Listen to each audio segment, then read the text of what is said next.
Muito boa noite, meus cumprimentos e agradecimentos àqueles que me dão esse prestígio e essa alegria muito grande de comparecerem aqui a esse encontro da série Caminhando pela Lei 6.015.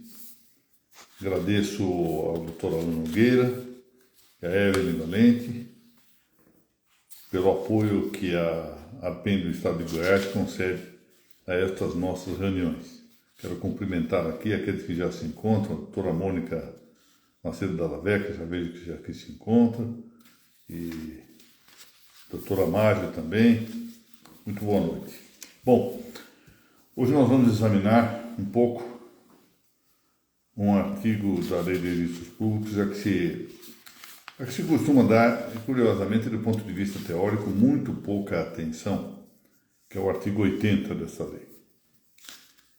Eu poderia pensar-se aqui por que razão se dá pouca atenção a esse dispositivo. Provavelmente é porque é um dispositivo relativamente claro, em que há enunciação dos requisitos para o assento do óbito, ou seja, o caput desse artigo diz exatamente isso: o assento de óbito deverá conter, e aí passa a analisar aqui em 12 indicativos e mais um parágrafo único, aquilo que deve fazer parte desse assento relativamente ao óbito no registro civil das pessoas naturais. Mas, de fato, se nós formos ver a doutrina brasileira que se dedica a examinar no plano dogmático jurídico esse artigo 80, vamos ver que é realmente bastante concisa.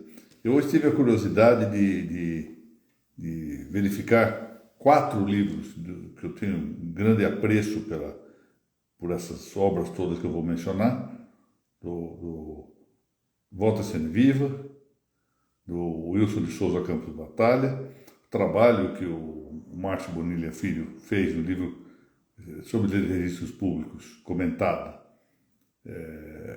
Esse livro foi organizado pelo saudoso professor José Manuel de Rodolvin, com Eduardo Câmara e o Alexandre Clapes, e mais ainda um trabalho recente, num livro muito valioso da Carla Modena e do Victor Kimpel. E em todos eles essa mesma característica, um tratamento muito conciso desse dispositivo. Então eu entendo as razões dessa brevidade, mas acho que nós não nos devemos deixar enganar quanto a um cotejo, a um paralelismo entre essa brevidade do tratamento doutrinário, essa clareza do dispositivo, que é meramente enunciativo de requisitos, e a importância dele não só para a rigidez da missão do registro civil das pessoas naturais, mas, a meu ver, o que é muito importante aqui de considerar, para que nós possamos também, do registro civil, da documentação registral, extrair as eficácias necessárias correspondentes. Vamos ver se eu consigo me explicar.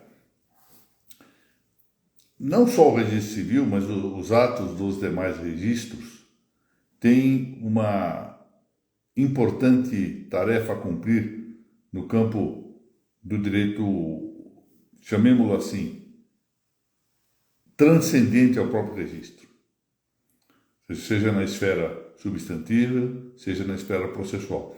É o que normalmente se chama de divisivamente entre eficácia ativa e eficácia passiva.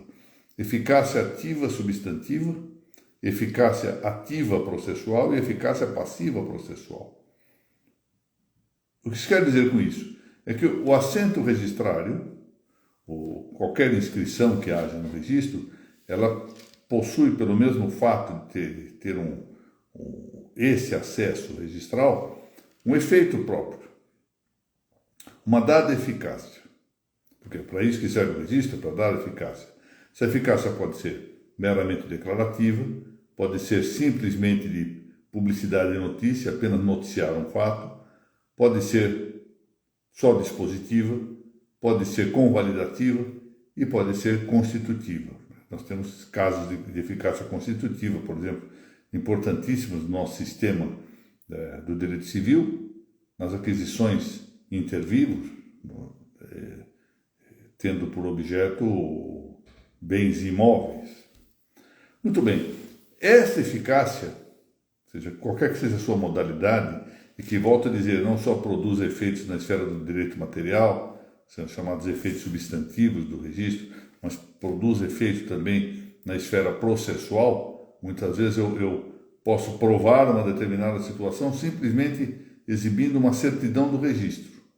Então vamos admitir aqui que eu devo provar, suponho, a minha condição, suponho, minha condição de viúvo. Então, junto à certidão correspondente. Posso juntar até mesmo a minha certidão de nascimento com a anotação, a certidão de casamento com a anotação correspondente.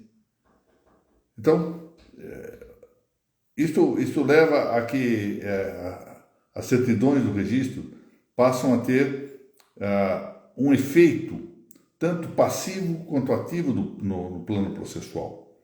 Se eu, por exemplo, quero reivindicar um imóvel, o meu imóvel tenha sido invadido, basta que eu junte uma certidão atualizada da matrícula para estar, em princípio, provada a minha legitimidade e a minha legitimação tabular correspondente. Então, vejam que o assento registral, e, portanto, o seu conteúdo, flui de uma determinada presunção.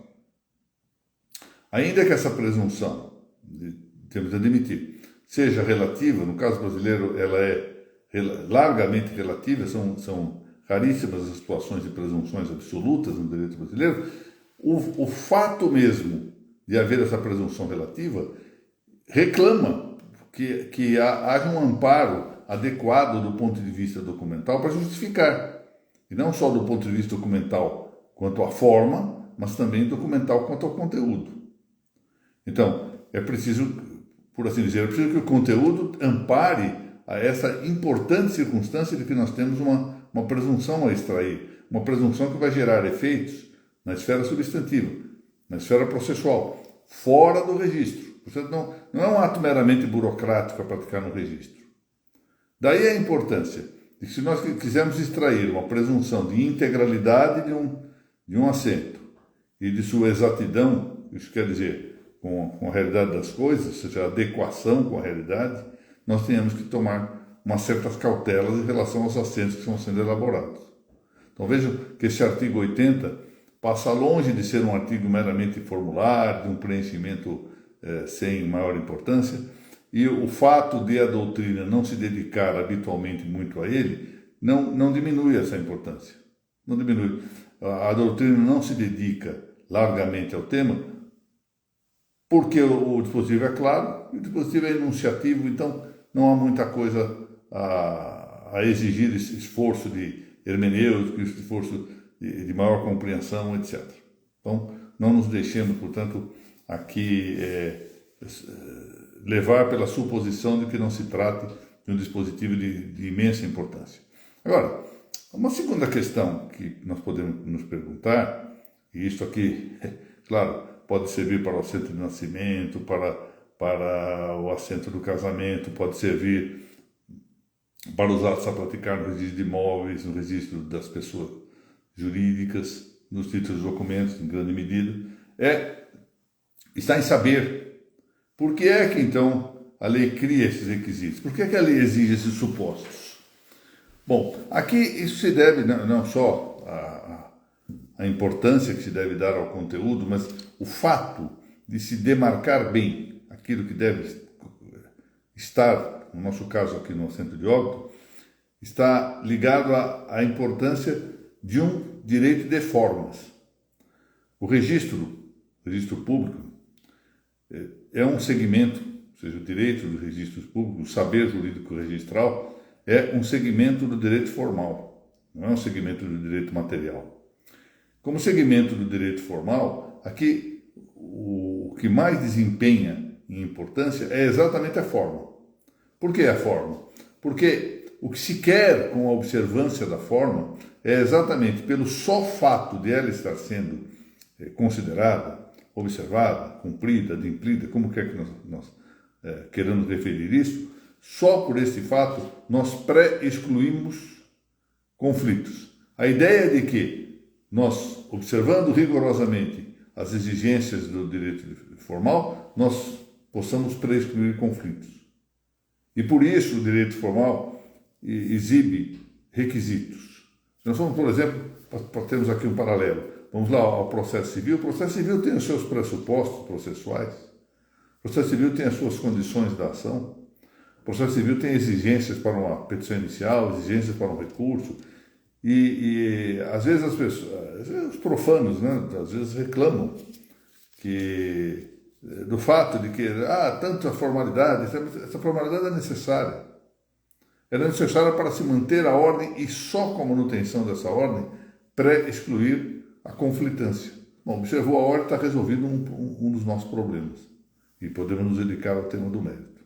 Então, fica deste modo, a meu ver, bastante destacada a importância deste dispositivo do artigo 80 da Lei de Requisitos Públicos, por mais, repito, que isso não signifique, e de fato não significa, que a doutrina, tratando tão concisamente desses dispositivos, haja deprimido, prejudicado a importância, a relevância teórica e prática desse artigo. Muito bem. Então, vamos lá. A primeira coisa que diz aqui, eu vou passar em revista tudo, não há necessidade, mas podemos fazer uma indicação do que consta de principal aqui. A primeira coisa que se indica do assento de óbito deve constar a hora, se possível, dia, mês e ano do falecimento. Bom, aqui nós temos mais um dos casos importantes e que já devem ser até a monografias especializadas sobre isso, sobre o tempo e o direito. As substâncias todas que se encontram neste mundo estão sujeitas ao tempo. O tempo normalmente, quanto à sua caracterização, comporta uma primeira classificação. Nós classificamos o tempo em eternidade, eviternidade e temporalidade. Propriamente o tempo é essa situação mundanal que nós nos encontramos. Existe uma categoria, um conceito, que é um conceito de eternidade, ou seja, algo que está fora do tempo. Por exemplo, em teologia se fala na presencialidade absoluta de todos os fatos em relação a Deus, para Deus tudo é presente, é assim que se fala na teologia. E existe uma situação intermediária muito difícil de ser entendida, que é a chamada eviternidade. É muito difícil para nós compreendermos o que é a eviternidade. A eviternidade é algo que não é eterno, mas também não está sujeito à dimensão temporal. É algo intermédio. Nós podemos ter palidamente uma ideia do que seja eviternidade, ser o evo, fala assim evo, o evo, quando nós pensamos na sucessão de ideias ou na sucessão de sentimentos, sucessão de afetos. Elas não estão propriamente sujeitas a um tempo. Então nós podemos supor aqui um ente não corporal, um ente espiritual, e esse ente espiritual pode ter uma sucessão, ele está fora do nosso tempo, mas pode ter uma sucessão de pensamentos. E essa sucessão de pensamentos é o que se pode aproximadamente, seja analogicamente, entender-se como eviternidade ou evo. A outra distinção que nós podemos fazer, ou divisão que nós podemos fazer em relação ao tempo, é entre passado, presente e futuro. Essa é uma dimensão mais conhecida. Mas daqui a pouco eu vou dizer que o fato de nós conhecermos essas divisões não favorece muito o conceito de tempo. Se nós imaginarmos essa ideia de três tempos ou três dimensões do tempo, o tempo pretérito, o tempo presente e o tempo futuro, vamos ver, de certo modo, que nós temos muitas vezes a memória do passado, podemos memorizar o tempo pretérito, podemos ter a visão do presente, que, como sempre, podia-se dizer que o presente é fulmíneo, não é? Nós começamos aqui a nossa exposição de hoje, a questão de uns 15 minutos, isso já é passado. O próprio momento em que eu comecei a dividir o tempo em eternidade, eviternidade e temporalidade, já se pode dizer passado. Então, o presente é fulmíneo, ou seja, é um acontecimento fulminante. E o que nós temos mais à frente é a história futura, o tempo futuro, que é uma expectativa, é um tempo de expectação, com o qual nós podemos, mais ou menos, com as nossas ações e omissões, cooperar, colaborar. Então nós temos essas 3 dimensões do tempo. Tudo isso interessa para o direito. Tudo isso interessa para o direito, que naturalmente não faz a bobagem de querer definir em lei. Se definir em lei já por si só é considerado algo que deve evitar-se, com maioria de razão deve evitar-se a definição de tempo. Por que razão deve evitar-se a definição de tempo? É mais ou menos simples. O tempo é algo... Isso é uma passagem muito interessante de Santo Agostinho. Se não me perguntam o que é o tempo, eu sei dizer exatamente. É isso, sei exatamente o que é. Quando me perguntam o que é o tempo, aí já não sei dizer. Já não sei dizer. Porque a definição... Uma das características da boa definição é que a definição deve ser mais clara do que o definido. E em relação ao tempo, é pouco provável que nós consigamos uma definição mais clara do que a própria ideia quase intuitiva que nós temos de tempo. Tempo é o número, isso é assim que se pode definir, né? O número do movimento, a quantidade do movimento. Isso aí, para nós é a mesma coisa que falar sânscrito, não é? Muitas vezes. Além do mais, nós temos também que considerar o tempo como algo objetivo, algo sujeito à medida, mas também algo como fenômeno, do ponto de vista fenomenológico, ou seja, nós temos uma introspecção do tempo e um sentimento diverso. Vamos lá, por exemplo, qual é a ideia chamado tempo pático? O tempo pático é muito curioso, a apreensão diversa do tempo conforme as pessoas. Então, vamos ver um caso aqui. Ontem o meu estimadíssimo amigo desembargador Fábio Della Vecchia esteve na Arena Neoquímica, né, a Arena do Corinthians, para ver o jogo Corinthians versus Flamengo. Muito bem. Seguramente ali havia torcedores, e havia, tanto do Flamengo quanto do Corinthians. E para cada um deles o tempo passava de maneira diversa. Os torcedores do Flamengo estavam muito satisfeitos com o resultado do empate, empatando um jogo fora de casa. Os torcedores do Corinthians queriam mais tempo de jogo para ver se conseguiam fazer um gol e sair com a vitória.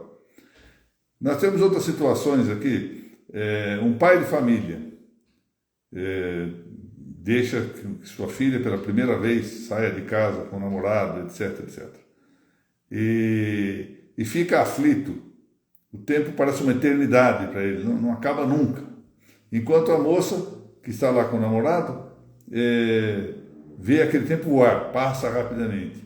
Então essa é a questão. Muitas vezes a apreensão do tempo é diversa para determinadas pessoas. Quando nós estamos em situações aflitivas, o tempo parece que não acaba mais. Não é? Não sei se alguém já fez aqui esses tranquilíssimos exames que se chamam de ressonância magnética, que parece que nós estamos entrando dentro de um caixão, não é? Aquilo lá parece que não acaba mais. 15 minutos lá dentro parece que demora 5 horas. Então, toda essa questão do tempo. E por isso mesmo o direito não se inclina a definir o tempo, dada essa dificuldade apreensiva exatamente do seu conceito e as suas considerações práticas. Mas ele não pode deixar de lidar com a caracterização do tempo, com a sua consideração do tempo, porque o tempo é importante para a vida do direito. E aqui se encontra essa referência. Por que é que o legislador indica que o assento de óbito deve ter hora, deve ter dia, hora se possível, deve ter dia, mês e ano de falecimento? Simples. Porque aqui se trata da morte de alguém, do óbito de alguém. Esse óbito gera vários efeitos.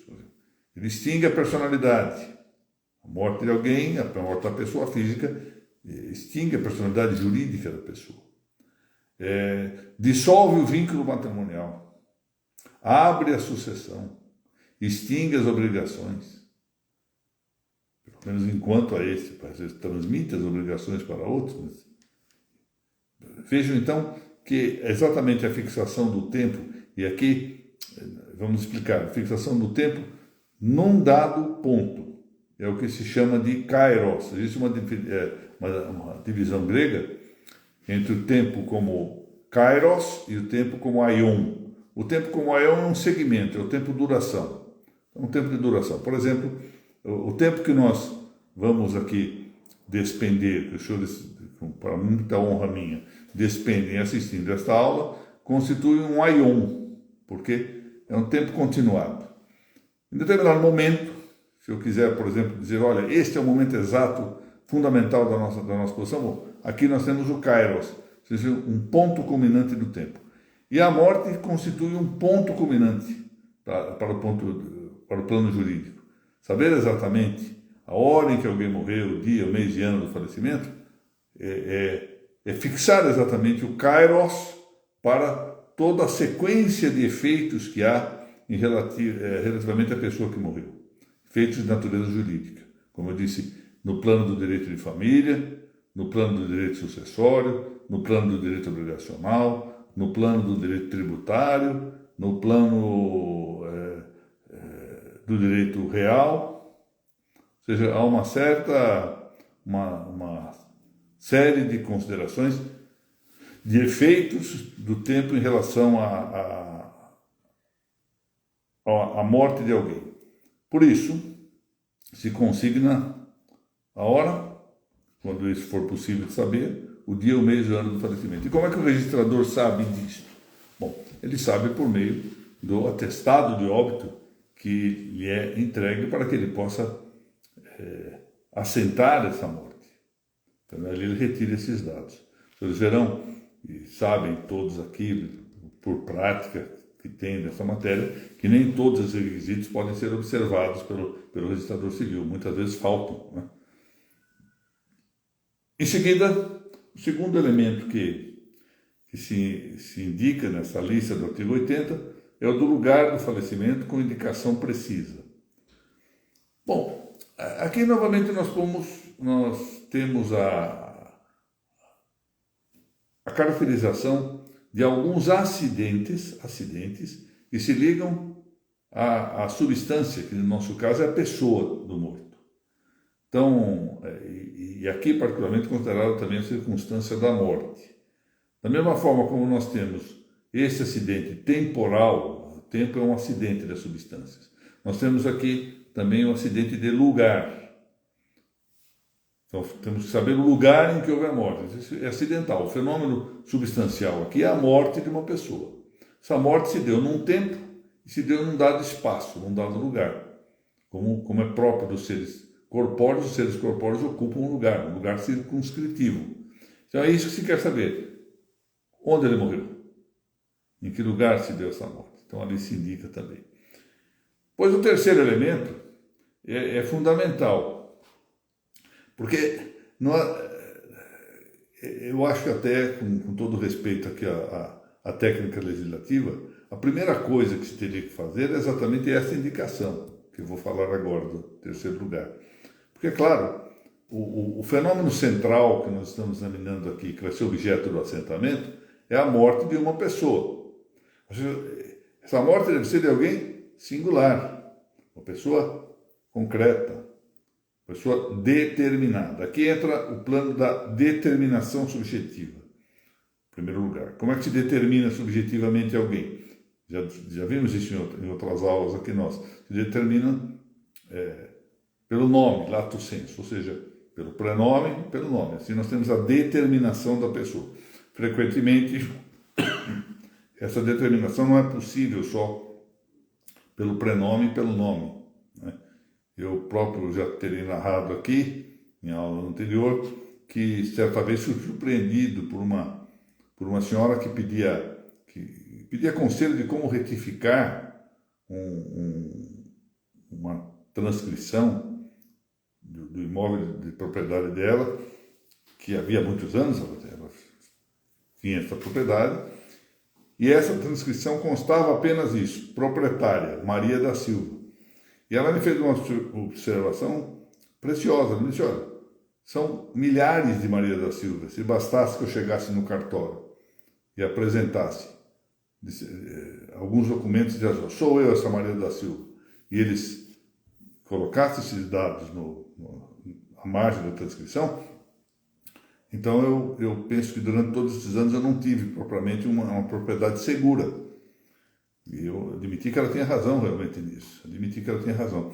Então, muitas vezes, o só prenome e nome não servem como elementos bastante de determinação.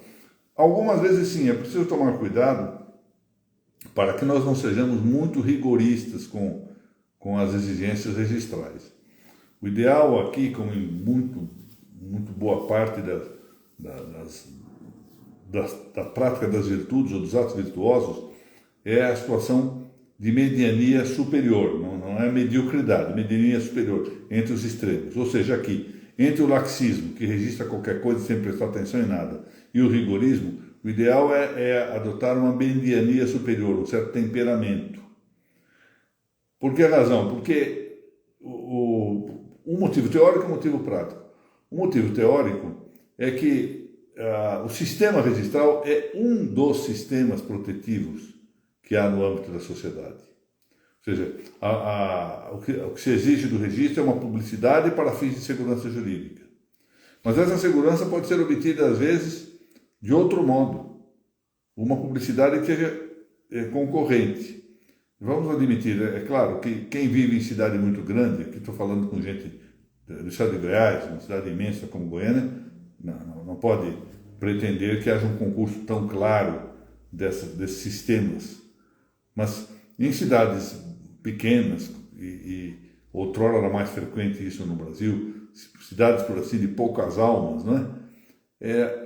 Pode haver perfeitamente a determinação de uma pessoa, claramente com o nome José da Silva. Bom, aqui nessa cidade só há um José da Silva. Sempre só houve um José da Silva. Portanto, é ele mesmo. Por quê? Porque sociologicamente já se sabe. Claro que esse não é o melhor sistema. O melhor sistema é um sistema que leve à instituição formalizadora do registro os dados necessários para essa determinação, para contribuir nessa determinação. Mas aqui, se não houver, é possível salvar de outro modo. Não há uma nulidade absoluta do assento, muitas vezes por essa falta deste complemento, se a determinação puder ser investigada, sindicada de outro modo. Bom, o que é esse complemento? Esse complemento é a especialidade subjetiva. Então, há uma distinção a fazer entre determinação e especialidade, nesse nosso caso, especialidade subjetiva. Então, nós temos a possibilidade de ter alguém determinado, ou seja, sabemos exatamente de quem se trata e não ter especialização. Se nós vamos apanhar aí alguma figura conhecida, uma figura muito conhecida, que morre e ao fazer seu assentamento só simplesmente se coloca o seu prenome e o nome. Não se colocam os outros dados, mas sabe-se perfeitamente quem foi, etc. Não, ou seja, na vida social não há dúvida de que se trata dessa pessoa. Bom, é claro que o ideal será complementar, mas não necessariamente o ato será nulo. Essa complementação é a especialidade subjetiva que se distingue da determinação. Então, tomemos aqui um paralelo. Se nós pensarmos na especialidade objetiva, imobiliária, as transcrições antigas, no sistema do regulamento de 1939, frequentemente traziam indicações precaríssimas, né? Fazenda Santa Clara, e dava lá o nome do proprietário. Simplesmente, Fazenda Santa Clara, sem nenhuma outra indicação. Alguns pensavam, isso é nulo. Não era nulo. Estava determinado, sabia-se exatamente qual era o imóvel. Era, sim, uma transcrição irregular. Havia necessidade, e haverá necessidade, se for abrir matrícula de futuro, de complementar o tema da especialidade objetiva. Mas não era nulo. Seria nulo se não fosse determinado. Determinado estava. Todo mundo sabia onde era essa Fazenda Santa Clara. Então, a mesma coisa se passa aqui. Tem-se o prenome, a indicação do prenome, a indicação do nome. Isso é fundamental para que se possa Enfim, não tem sentido um assento de nascimento, um assento de óbito, do que nós estamos tratando, sem que se saiba a que pessoa esse óbito está a referir-se. Evidente. Bom, mas a partir daí, o que se tem são indicações de especialização e não de determinação, que vão ajudar muitas vezes a determinação, porque às vezes só com o nome e pronome não está determinado mesmo, admitimos. Então, vai-se na sequência com a especialização. Como se especializa? Com sexo, que até outro dia eram só 2, né? Hoje são centenas, né? Até o sexo fluido. Vai ser interessante de investigar que sexo vai se colocar num assento de óbito com a fluidez habitual da matéria. A idade, cor, estado civil, né? A lei fala em estado só, estado civil, a profissão, a naturalidade, cidade que nasceu, domicílio e residência do morto. Muitas vezes falta esses dados, o declarante não sabe. Olha, eu sei que ele morava em Sertãozinho, mas não tenho a menor ideia da rua, morava em Sertãozinho. Bom, aí o item 4 prossegue, em certo sentido, também, isso ajuda o tema da especialização, mas a finalidade desse dispositivo é outra. Suposto o morto fosse casado, era caso de indicar o nome do cônjuge sobrevivente. Se fosse, diz a lei, desquitado, hoje teríamos que dizer separado ou divorciado, mesma coisa. Se viúvo, o do cônjuge para morto. Então, diz aqui, fala a lei, nós temos que indicar qual o cônjuge que morreu em primeiro lugar. E o cartório do casamento em ambos os casos. Notem que aqui não se fala em companheiro, porque seria uma forma indireta de reconhecimento da união estável. Ou seja, lembre-se que eu falei no início da nossa exposição da importância da eficácia que se extrai dos documentos assentados, ou seja, dos assentos cartorários. Então, seria uma forma de sem confirmação adequada, ingressar aqui com o tema da união estável. Que tem outra publicidade, e essa publicidade terá que ser reconhecida de outro modo. Suposto ele tenha também essa indicação, o declarante, nomes, prenomes, profissão, naturalidade e residência dos pais. Depois, se faleceu, um testamento conhecido, se deixou filhos, nome e idade de cada um, se a morte foi natural ou violenta, que é interessante, a morte natural é a que ocorre sem acidente, fora de acidente ou fora de uma situação de crime. E deve indicar também a causa mortis, ou seja, a causa da morte, tanto que seja conhecida, com o nome dos atestantes, daqueles que atestam esta morte natural ou violenta. E aqui há todo um cuidado que muitas vezes deve dirigir a conduta do registrador, que quando houver indicação de causa suspeita ou causa ainda não determinada, etc., nos locais em que houver serviço de verificação funerária ou Instituto Médico Legal, destinar o declarante a esse serviço para que haja a possibilidade de apurar melhor a causa. Muitas vezes consegue, outras vezes não. E se não houver possibilidade, paciência. Faz-se o registro e isso deixa a salvo, claro, a atuação policial se entender cabível. Depois, o lugar do sepultamento, o lugar da inumação. A indicação se deixou bens e herdeiros menores ou interditos, muitas vezes isso não é possível. E se era eleitor. Essa indicação de ser eleitor era para gerar alguns efeitos posteriores junto às listas eleitorais. Depois há um 12º requisito, longuíssimo, que eu vou ler aqui. Deve constar do assento do óbito pelo menos uma das informações a seguir arroladas. Aqui é a função estatística de informação administrativa que foi e está sendo crescentemente atribuída ao registro civil. O registro civil tem sido um foco frequente de administrativização, ou seja, tem se transformado muito em repartição pública. Número da inscrição do PIS/PASEP, número de inscrição no INSS, se contribuinte individual, número de benefício previdenciário, se a pessoa falecida for titular de qualquer benefício pago pelo INSS, número do CPF, número de registro da carteira de identidade respectivo órgão emissor, número do título de eleitor, número do registro de nascimento, com informação do livro, da folha do termo, número de série da carteira de trabalho. Bom, isso tudo, claro, não se pode negar que possa também servir para melhor especializar a pessoa que morreu. Mas nós vamos ver em seguida que o parágrafo único projeta luzes para estas informações do item 12º, ao dizer que o oficial da Polícia Civil comunicará ao óbito à Receita Federal e à Secretaria de Segurança Pública da unidade da Federação que tem emitido a cédula de identidade, exceto se, em razão da idade do morto, do falecido, essa informação for manifestamente desnecessária. Eu suspeito que a intenção legislativa aqui era relativa às crianças de tenra idade, mas pode ser que na prática já tenham descoberto alguma razão a mais para essa exceção. Muito bem, senhores. Dentro daquilo que é o projeto dessa nossa série Caminhando, essas aulas devem ser propositadamente breves, porque o nosso tempo sempre escasseia nas nossas atividades, né? Eu não posso deixar de mencionar mais uma vez a satisfação que tenho em poder explanar essas ideias aqui nesta página prestigiosa da ARPEN do Estado de Goiás.